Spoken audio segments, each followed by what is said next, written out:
How's it going, everybody? Rye here today, and we are back with your European Vanguards here halfway through season number 2, ready to see if we can make a playoff push, get through the trade deadline, hopefully add somebody that really revamped that third line. As we saw, it's just not quite clicking in the last one. And one thing I do want to check is my coach's strategies, right? We just hired Leighton to be our new head coach this year. Caleb Leighton, paying him over $9 million a year, right, to be our head coach. So he is our guy.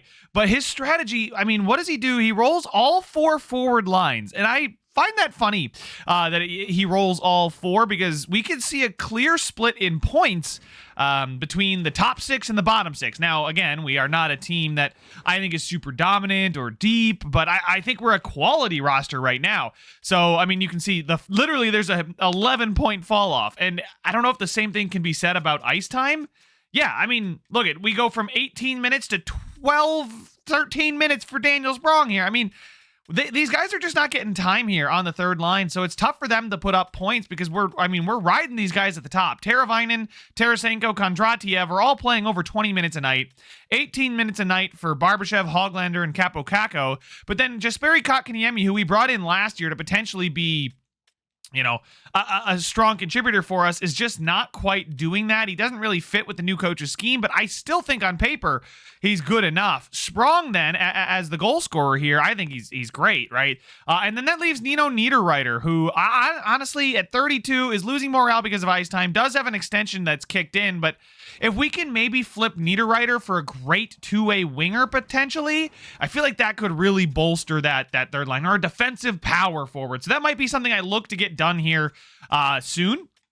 But the first thing I want to do before we really talk trades and additions and subtractions is extends the 3 players that are having a great season. Boqvist, we know he's doing so well. 32 points in 41 games. Yes, a slight minus. Nils Hoglander has 35 points and 9 goals. I'd like to see him score more, but a great two-way forward nonetheless. And he's playing the 18 minutes a night. And then Romanov, having a quieter season, but I think he's playing, he's only playing, 19 minutes a night, so I can't really fault him for that. He's playing well enough, and I think I want to bring all these guys back for a long time. I think 5 years for Boqvist. I mean, 6 years, I'll see if I can get him to accept $1 million less. 775 over 6 seasons for what Boqvist could provide is really exciting. He's still low elite. He's having another great season. I'm hoping his overall continues to grow. And with the 2.5 years really that we have left for him to develop, I'm hoping he gets into the high 80s, maybe even touches 90. So I feel like 775 over 6 years is good. We're doubling the years. I mean, it's quite a significant undercut, a full $1 million under what he's asking for. And then we'll go ahead with and give Nils Hoglander. I mean, I feel like 6 years at $6.5 million, I think is fine for this for him. 85, this type of player is what I was going to say. $6.5 million over 6 years. 24. I mean, he's a guy that is just playing really well. And I feel like he's going to be able to slot anywhere for us. And then Romanov, probably give him 4 years at $4.5 million. Just really to lock that in there. He'll be 29 at the end of that deal. Though that's 3 really long contracts we are giving out, but these guys are really hitting their prime right now, and I want to keep them around as long as I can. And then in goal, obviously we didn't have anybody there, but there's the 3 players that we did want to sign. And I think that maybe flipping Nino Niederreiter for a defensive third line winger to help us out with a little bit more balance there, because we have sniper, playmaker, sniper. None of them have tremendous defensive categories or physicality, right? So maybe, I mean, upgrading Nino Niederreiter to a defensive player. He's listed as a second line forward. His morale is dropping. I feel like it's time to move on from him before he becomes an anchor and I got to trade him away for nothing. But you guys can see defensively, he's not terrible with 84 defensive awareness, but it's 3.5 stars. Okay, we got to go the opposite way. Nope. We move Luotz-Rinen up. I am going to flip that back and get Kotkaniemi up there. He's got 3-star defensive and then 3.5 stars for Daniel Sprong. I feel like if we can find somebody that will complement these guys, and that can fit the third line, Nino Niederreiter is close. However, as a sniper, playmaker, sniper, not exactly what we need from the third line. So maybe if we can find a more physical player for this third line we got 6'2", 201, 6', 200. I mean, it's not like these guys are small by any means, but I feel like a two-way forward or a power forward is something we're going to get more performance out of there on the third line. So that's what I want to do here. I think what we'll do is we'll give that third line probably the rest of this month. We're really close. I don't want to make a big trade just yet to see which direction we end up going, because we're only 41 games in. We're on pace for 90 points. We are 2 points out of the playoffs right now. If we take a look at our own division, we are 5 points out of divisional spot. The second wild card is held by the Capitals there at 47, 46 points for the Penguins. The Leafs are at 47 as well, and we're at 45. So if we can get through the month of January, maybe make a trade here in the middle of February, go up 6 weeks, see where we're at, and then reassess.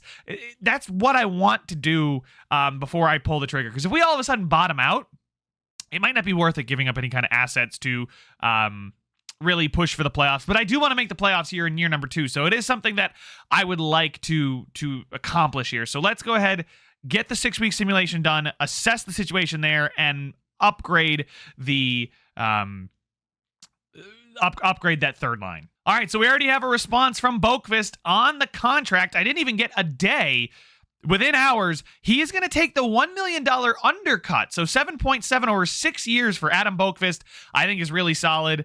We'll go up a day or two. We should get some more decisions back. Yes, Romanov is going to renew his contract, and so is Nils Höglander. Nils Höglander is maybe the one that is a little rich, but honestly, for what he's provided, the two-way forward, I mean, it's just good for the locker room that all these guys are coming back. And speaking of, one of the things I did want to check after we win 2 games, that's huge right there. Keeping the locker room happy has now got us in a wild card spot. Well, we were talking about penalty minutes at the end of last one with Korobov, right? And I was like, man, I don't know about it. Now that I look at his penalty minutes a little bit closer, 25 penalty minutes now in an extra 2 games, right? So he was on pace for 50. That's really not bad. That is not bad at all. And we take a look, Oisin Holes, you mentioned fights. Great shout out there. He does have a fight, which I'd like to see him sticking up for his teammates at 6'4", 209. Even though he's a rookie, he's showing that he won't get pushed around. Minus that fight, he's taking 10 total penalties in 43 games. That's that's 1 minor every 4th game, right? That's really not anything to complain about. Our players are very disciplined, which is helping us. Our penalty kill's not out there very much, and we can kill it off, and other teams don't get to really rack them up and get momentum going on the power play, and that's huge for us. If we can maintain that advantage, we're going to be in a good position. But that being said, let's actually get up 6 weeks now that everything is done. Jumping back in at February 12th, right where we said we would, things are going really, really well. Teravainen is now above a point per game, and we are in a wild card spot, tied with the Montreal Canadiens for 3rd, the Sabres in 2nd, and the Bruins in 1st. God, if this is how next season goes, I'm going to be very, very happy, and you're going to see a lot of videos come out. But anyway, at 67 points, we are tied with the Capitals, tied with the Canadiens, so we're in a playoff spot pretty solidly. We have a game in hand on the Caps too, which is huge, after we just beat them as well, just to note that. But in January, things were going really, really well for us here. Like, we had these 2 wins against Western Conference opponents, then we come back and beat Buffalo, who, in real life, maybe not impressive, but in this universe, year number 2, they're looking pretty good. We beat Boston, so there's back-to-back wins against the top teams in our own division.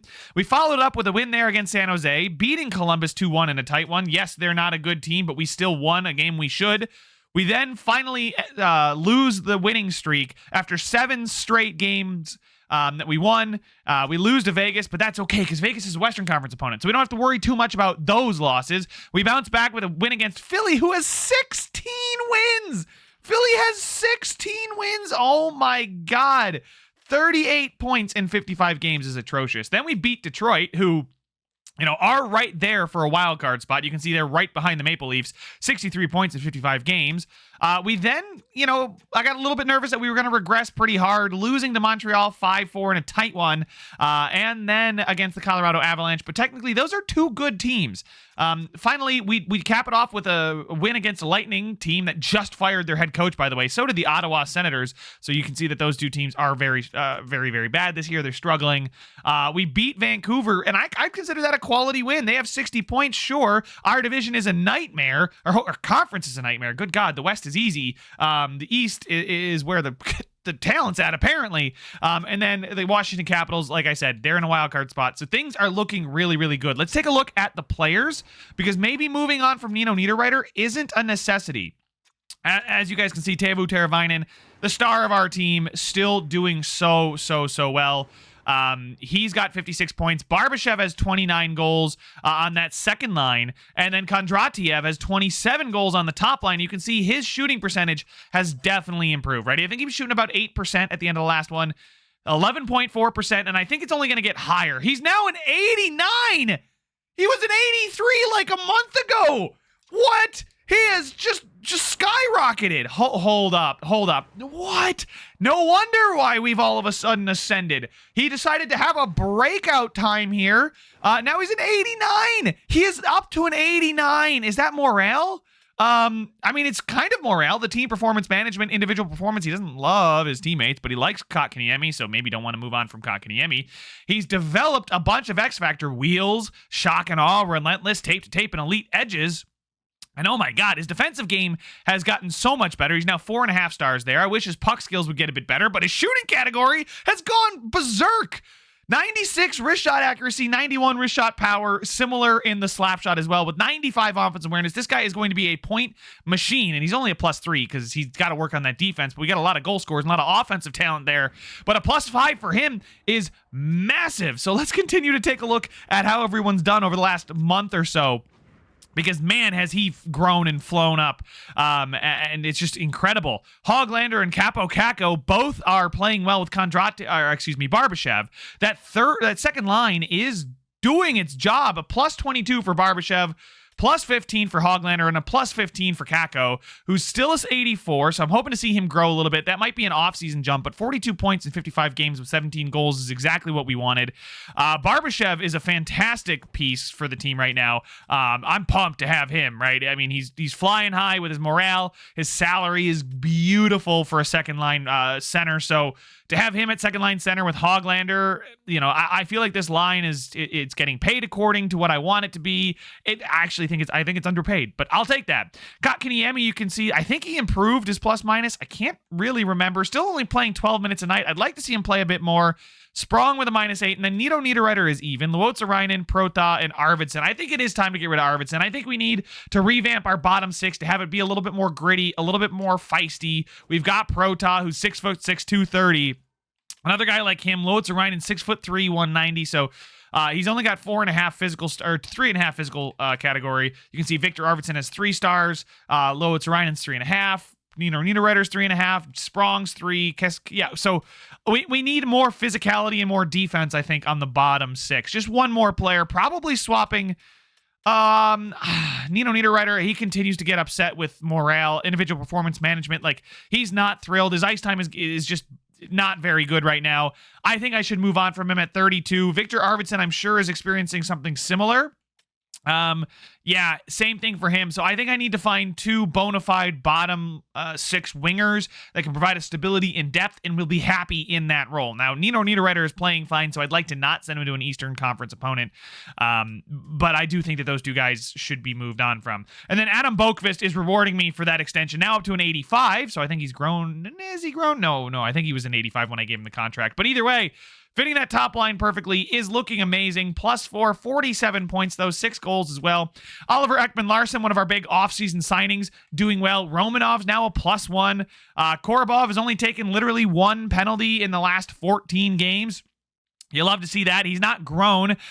Maybe he's grown an overall point, but anyway, he's still looking great on that top line, and he's allowing Boqvist to go forward and do his thing. Again, Korobov is never going to be a guy that's going to win the Norris, right? Just because he's not going to put up the points. But if he can unlock Boqvist the way he has and allow him and free him up to fly forward and be the 4th man in the rush, that's huge. And then in goal, Gustafsson and Annunen are both playing well. 277 and 914 from Gustafsson is fine. Annunen has cooled off a bit with a 902 and 295, but again, at 24, he's got a few years left to grow and develop. So I'm really, really happy with this, guys. I'm going to start with the player search and seek out some trades for Nino Niederreiter to move on and Victor Arvidsson to move on. I'm going to look for guys with good defense and maybe some physicality as well for that bottom 6. I think our penalty kill was actually pretty good. I think it was the power play that was bad. I don't want to take a look at team stats. Let's take a look at the special teams, because do we need a face-off winning, dominant, penalty killer as a potential option for us, right? So taking a look at the Atlantic Division, you guys can see we are in 4th. 318 goals for per game is actually third lowest in the division, just above the lowly Lightning and Senators. But our defense is where we make our stand, right? 287 goal against per game is great. So the power play being at 16% is, that's incredible that the Leafs are the worst at 15%. Things are not going well in Toronto. But the penalty kill, 84.3, I mean, that's second behind the Canadiens. So our defense is really where we're looking great. So we can maybe add some more defensive forwards. I think we could really become a defensive team. Now, I don't want to necessarily say like the Islanders, but I've never really successfully built a team that leans on defense like this. Maybe we can do it, and maybe it'll improve Annunen and Gustafsson, and they'll grow and develop because of their statistics actually look good, something that I've never been able to really do. So let me go ahead and take a look at the player search, see who's out there in the market, and see if I can maybe find one, maybe two pieces to add right away. All right, so the first trade that I'm actually looking at, this one I think looks pretty good. The Florida Panthers, they want Arvidsson. They want our third. The only really upsetting part is we'd have to give up Adam Sikora, maybe 73 overall at 20. He's a two-way forward, 5'11", 192. He's got some room to grow and room to develop, but Anton Lundell is the guy I'm going after here. 83 overall. He's 23 with medium top six potential. He'd be the perfect guy to replace Nino Niederreiter on that third line. He's got a great defensive category. The physical category is 3.5 stars. And he's just really, really well-rounded. Like, in medium top six means he's got a little bit of room to grow and maybe slot into that second line if we need to, but he's a perfect, I think, middle six two-way forward, right? And that's what I was looking for. Was one of those guys that could do it all, right? Because we need a little bit more offense from those guys. But again, at the same time, defense is kind of where we are building our team. So he provides a good amount of defense, can contribute offensively, and I think he's an upgrade over Victor Arvidsson, who's a great goal scorer, but physical's not there. The defense isn't quite there. You can see between the two, it's just a little bit better there for Anton Lundell defensively, and he's 8 years younger. He's got another year after this one at sub $2 million. I think it's a great deal. I know giving up one of our prospects isn't great, but I just am not trusting that Sikora is going to make the team in time to make us really competitive. And it's a next year's third, right? It's not this year's third. It's next year's third. So we've plenty of picks this year too. So if I did need to give up one of this year's thirds, I could absolutely do that. Let me see if they'll take the fourth instead, because I just called them and asked them, what do you want? I'll see if they would give up if I could give up a fourth instead, because we got two of those. Trade accepted. Beautiful. So we are going to give it the fourth rather than the third. Very, very happy with that. So now we need to, I guess, too few skaters dressed in the NHL. You know what? We'll edit the lines real quick.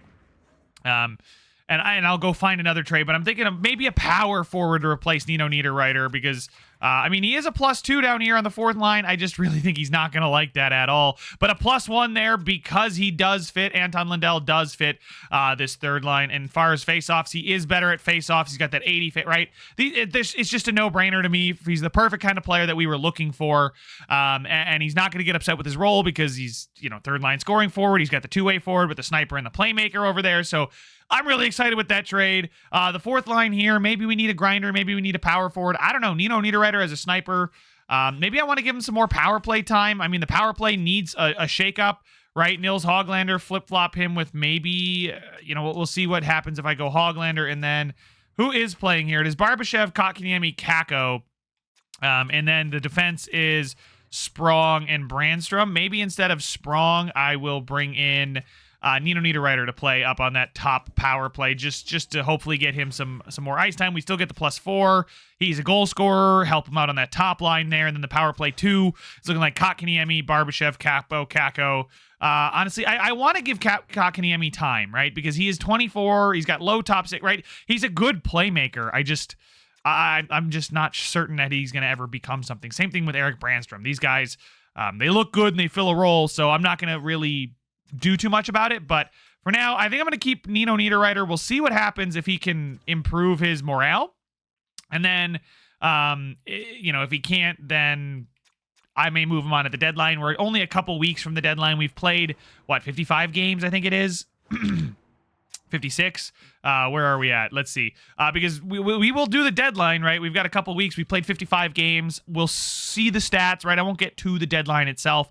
But we have, 2, 4, 6, 8 games to play. Obviously, we'll only have 7 games worth of data as we get there, but maybe Nino Niederreiter's morale goes up. Maybe his overall goes back up to like 82, 83. I think he's fine for the fourth line, and hopefully the addition, of Anton Lundell. I almost called him Lou Otsarainen. We're just getting all the Panthers young players.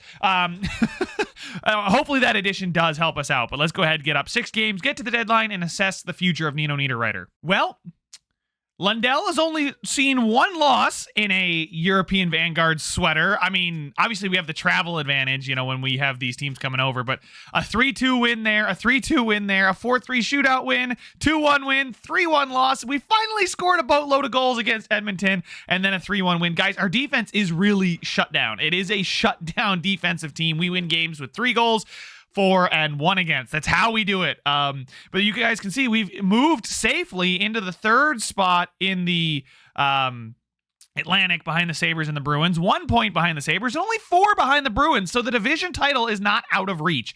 The Canadiens, we put a little distance between us and them, 5 points ahead of them. And then as far as falling out of the playoffs, we'd have to, basically tie with the Leafs or worse. We've got an 8-point cushion there. So I'm very, very happy with how things are going. Let's take a look at the stats. I know, right, there's not much to change, but I do want to see Lundell is a +11. Kotkaniemi's gotten a +2, so that's a little bit better. Lundell has got 5 points and is a +2. You love to see that. And then Nino Niederreiter does have 2 power play points, so he's getting a few more points, it seems like. 2 game-winning goals, 1 power play goal, so maybe I'll leave him there. He's a second-line winger. On the 4th line, we can maybe move on from him in the offseason, but I really like the vibe of the team right now, and I think messing with the chemistry that's at 79%, by the way, 79%. So maybe it's a hack. You just get everybody from the same region of the country, region of the world, all Europeans here, and we have great chemistry. So hopefully we can beat the Islanders because they are a good team, right?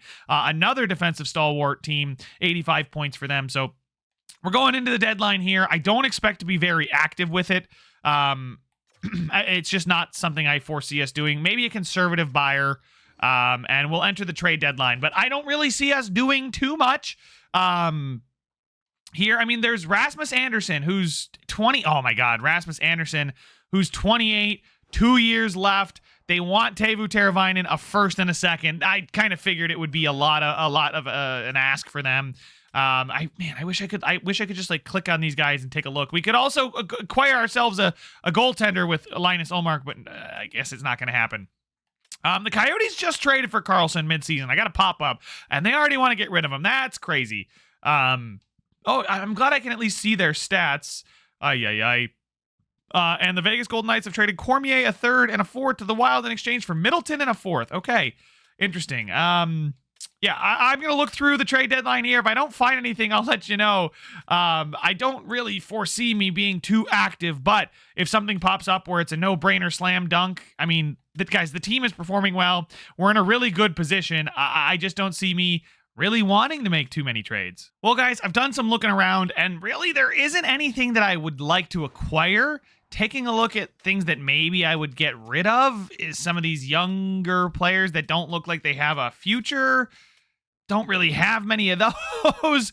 Goalies, Matt. Like goalies, do we have any excess goalies? Maybe, but like Huey's expiring. Is that nobody's giving me a pick for him, period. So he's just going to walk. And then, just all skaters that are, on the last year of their deal or the rights. Like, I just don't think it's going to be there's nothing to do here. Like Toropchenko maybe has some value that somebody would give me like a 5th or something, a 5th in Cousins, Burnett. Yeah. Like Kozak, Nadeau, Noichev. Yeah, it's a 5th round pick. Like, I don't think I really want any of these. There's no reason to do this. I could just keep Toropchenko as depth. Nobody's getting crazy with what they're offering. So I really don't think, anything that we would do here. I think we're okay at the deadline. I mean, there's guys like Ryan Johansson type player that maybe I could take on is like, it's just not worth it. So we're not going to do any deals at the deadline. We did our deal, 2 weeks before it, acquiring Lundell, and hopefully that'll see us through, but no big splashes for us. We don't really have a pipeline and a ton of disposable talent. So I think we're okay with what we're at. So we're going to exit the deadline. Very uneventful deadline. I'm tucked in bed early, no reason to panic. Dickinson goes for 2 seconds. Wow, that is Columbus. What are you doing there? And then Ben Hutton was placed on waivers. Ben Hutton does not sound like he is European at all. Canadian. We will decline that very, very much. And we win in overtime against the New York Islanders, and if now, we're in tight here. So let's go ahead, get forward to the end of the season, and we should be safe in the playoffs. Some pretty interesting games down the stretch, but let's get to these last 3 games, see if they'll be important. It's basically, 5 weeks worth of actual games, 6 weeks maybe. So we'll go ahead, get up here, see how we're doing. Hopefully the wheels don't fall off, but I didn't make any trades, so they should not. All right, so here we are. Accidentally skipped over the game against Detroit. Had to capture the thumbnail, but we are now atop the Atlantic by 5 points. The Bruins do have 2 games in hand, though, so that is concerning. But hopefully we are able to hang on to this lead atop the division. The Sabres with only 1 game in hand. Hopefully we can see the Bruins lose today. They do lose. And so did the Sabres. They both lost. That's huge for us, okay? Now against the Nashville Predators, are we able to bounce back with a win? No, we lose that one as well. We've lost locker room chemistry just a little bit. The Sabres now have pulled within 3. That's okay, and we've clinched the Atlantic. That's it. It's done. We clinched it. The Bruins, with their extra game in hand, only got 1 point in overtime, I believe. Oh, I was going to say they must have played the Sabres, but no, they did not. The Sabres beat the Penguins, and the Bruins lost in overtime to the Washington Capitals, which means in season number 2, your Europe Vanguards have won the Atlantic with 108 points. Now, we are not, anywhere near the top of the East, because that, I believe, who was that? Was that Carolina? I thought I saw. It's the New York Rangers with 123 points, 55, 14, and 13. So they are just overtime loss merchants. We were not. We could not get points in overtime when we lost. It was in regulation, but 52 wins in season number 2 for your European Vanguards. 3.35 goals for per game, but 2.71 goals against per game. Good enough for, we literally are a carbon copy of the New York Islanders, although with a little less of a potent offense, which isn't the best. But our power play percentage has gone up. We were at, I think, like 14, 15% earlier. We're now at 18%. So Nino Niederreiter on that top power play is helping out quite a bit. And the penalty kill percentage stays hot at 84%. So very happy with that. Speaking of very happy, Teuvo Teravainen, 90 points in 82 games, 80 points for Tarasenko, and Kondratiev's rookie season ends with 43 goals, 78 points, and a plus 16. He's now down to an 88 overall. So a little bit of a morale boost, got him to 89, but it's good to see that he's naturally an 88. Then we got Barbashev here. We'll stick with the forwards. We got Barbashev on the second line with 78 points. Capo Caco with 63, and he's at 24. He's now an 86, guys. He's now an 86 overall as a low elite. And he's still got a couple years to go. And Nils Hoglander here, still an 85, but 62 points, almost 20 goals, plus 15. He takes some shots. It's beautiful. And then Anton Lundell has revitalized that third line, plus 19. He finished the season with 48 points in 82 games. And for us, he finished with 13 in 27 from the third line. That is basically half a point per game on the third line. I'll take it. He's only playing 10 and a half minutes. We got to figure out what's going on with our third line, but his giveaway to takeaway ratio is not great. Face-off percentage isn't great either, but you know what? I don't care. He's helped that line become much, much better. Kakiniemi, 43 points, so good to see him with a much better season than what he was trending towards. Giveaway to takeaway ratio, insane for him, actually. You can see after his first season with us, he was a minus 17 in 19 games, although we did try and tank that year. Bounces back much, much better, plus 1, so that's good to see. And then 43 points, ties a career high for him with 43 in 22-23 when he was on Carolina. That's gorgeous. Daniel Sprong, 16 goals as well. He's looking solid, 37 points. Nino Niederreiter's now a plus 6. His overall is a 79 because he just hates me, first of all. So it's probably his last season here with us anyway. He's 32. He's got another 2 years left after this one at $4 million. But man, he's done wonders for us on the power play. Maybe it's not him. He's still only got the 2 power play points, 1 power play goal. But he's helping out with that bottom 6 is really, really contributing much better with Prota and Luo Tsarainen. Prota being the only forward with a minus. But as a fourth line forward, I'm really happy with his contributions with 22 points, 11 goals. Then on the blue line is Boqvist with 65 points, 10 goals. Oliver Ekman-Larsson had 12 goals and only 29 points. And then Romanov with 20 points. So these three guys doing great. And obviously Boqvist, I can't talk about him highly enough. He is an offensive defenseman that we are just going to love having. And then Korobov in his rookie season, Chernak, took a step back, played on the third defensive pairing, I believe, with Brandstrom. Those two guys had a solid season, plus 24, plus 18, right? They got similar ice time. And then Korobov in his rookie season, 11 points, plus 5, and then 36 penalty minutes, which is, nothing, right? So that's nothing to be concerned about. And then in goal, we've got a 920 and a 261 from Philip Gustafsson, who's now a 85 at 26. Just standing in still an 82, but a solid season from him as our backup. 7 shutouts for Gustafsson this year. That is phenomenal. That is what you love to see. So let's go ahead and take a look at all skaters across the league. Where do we stack up? Teuvo Teravainen is our guy there as far as points. And then we've got Kondratiev is our goal scorer at 43. I don't think either of them are going home with silverware. They're not. Nathan MacKinnon with 119. Pasternak with 107. Eichel with 107 as well. Kucherov, Marchand, Jason Robertson, and Sidney Crosby all breaking the 100-point mark. So it's really impressive that with all of these goal scorers and all of these point getters that we were able to see our team have only 2.7 again. Sub 3. That is beautiful. That's what we want to see. And I think that bodes well for the playoffs. But Nathan MacKinnon here with 60 goals. Kucherov, Pasternak, Matthews, and Robertson all hitting 50. And we had Kondratiev here at 43, so he was right up there. He's right up there with McDavid, just about as good. But we'll see how his career progresses. But so far, his rookie season is looking phenomenal. Erik Karlsson, I think, wins another Norris. I think it's back-to-back for him, 85 points. Makar was close to reclaiming it. Adam Fox was up there. Miro Heiskanen was up there, some of the best defensemen in the game. 65 points for Boqvist, and I think we're only going to get better because our team is only going to get better, more elite with Kondratiev, and then some of the young guys are going to grow, hopefully. Capo Caco, Hoglander, those guys are going to continue to contribute as well.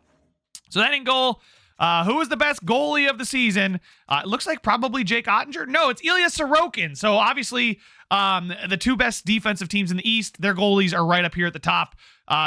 He's just going to edge Gustafsson a little bit. I mean, by the smallest margin in save percentage, and goal against average was right there for both of these guys. But it's very rare that I get goalies in this territory, guys. You've seen enough rebuilds of mine to know that my goalies, they're usually around what Vasilevsky does with the 912 and a 309. But good to see Gustafsson really stepping up, the whole team playing well defensively. The big one here is the rookie skaters, and there it is. Shishkinov, the rookie from this year, 86 medium elite at 19 playmaker. Would have been beautiful to have him, but happy to have a defenseman and a forward of real quality and class. And they're still so young, but he is going to win the Calder. Kondratiev is. We did let him play one additional season, I believe, in Russia. Yep. And then he comes over and just dominates. He was ready. 43 goals in his rookie season, just destroying everybody else. Nobody else was even close. And as far as assists, he's right up there with Shishkinov. So I'm very, very happy. But guys, what a season. Did not expect to be contending this soon, but we have conquered the Atlantic. The next thing we need to do is conquer the East and then conquer the whole damn NHL. So let's get that done in the next one. We will. Who are we going to face? We are the second best team, which means we're going to face the Panthers. And we've got a couple of their players, so we'll see how that goes. But guys, that's all the time I have for this one. Make sure to leave a like if you enjoyed it. Subscribe if you want to see some more. And I will see you guys in the next one. It's a free for all, but what we fall. It's a free for all,